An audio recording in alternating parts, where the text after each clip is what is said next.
Hello ladies and gentlemen, and welcome back to another Nick Tech Tips video. Today I'm going to be showing you how to install fonts. So for example, you're here drawing whatever you're drawing on Paint, then you want to add some text, you can like,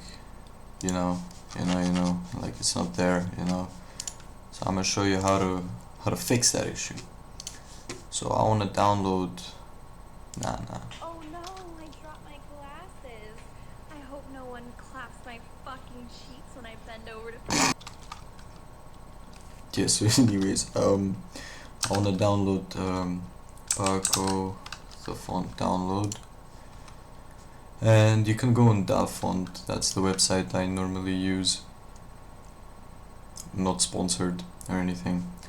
And you just hit download over here on the right.